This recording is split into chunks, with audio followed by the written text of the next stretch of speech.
Hi friends, welcome back. So as you can see in our video, we have bought a house in Portugal and we are so excited to share it with you. But this took a little bit of time to sort out with all of the paperwork and the way things work here in Portugal as opposed to what we're used to back in Canada. So we weren't able to share everything with you when it happened. So this is a few months later after we were able to move into the house. So I just want to start with this video being just the outside of the house. There's a lot to show you on the inside, but we're just not ready for that right now. And I feel like we've made a lot of progress outside. So let's jump in. First, we had to move some really big equipment that was located in the back of our property. And we had to get someone with a tractor to come and remove it because it had flat tires. And I'm not really sure what the equipment is. If you know, you can let me know in the comments. But I think it was some kind of field watering machine. Anyways, it was there and it was parked for a long time, so we were glad to remove it. And then we started on the back. And we needed to level everything out before we started tackling some of the major garden plans that we had for this space.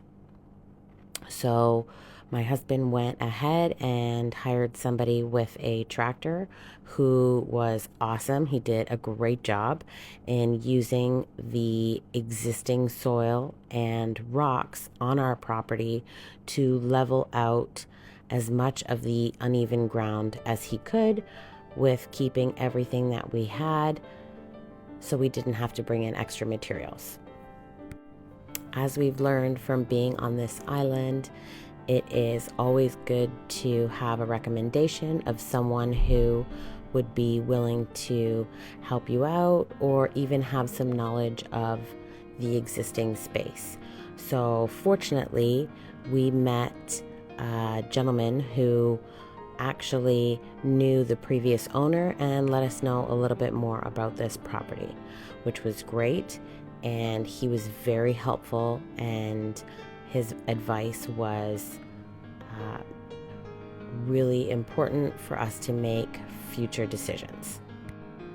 So at this point, we're just using some of the existing soil that we had dug out from the back to fill in a lot of the really low points on the property.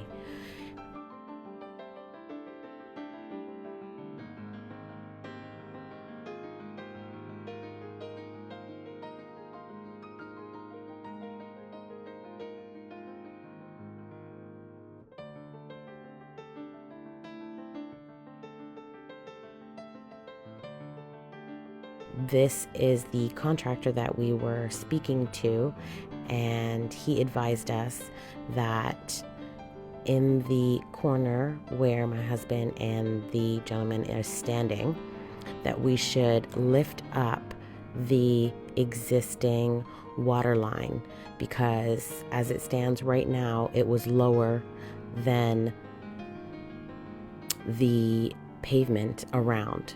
As you can see, he has to jump down to fill his water bucket, which is not ideal when you are trying to level the land. So later we tackle that job, and we'll get to that in a minute. But this is just to show you also what the property looked like at this point and how much work really had to be done. So here they are raising up the water line so it is above the concrete slab in the back.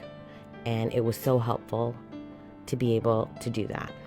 Also, we had to dig a trench along the side of the house to expose some of the piping, which is electrical and gas lines, if I'm not mistaken, to make sure that they were properly insulated, because some of the pipes were broken and exposed, and when you are backfilling it with a lot of dirt and heavy materials, you want to make sure you're protecting as much of that as you can.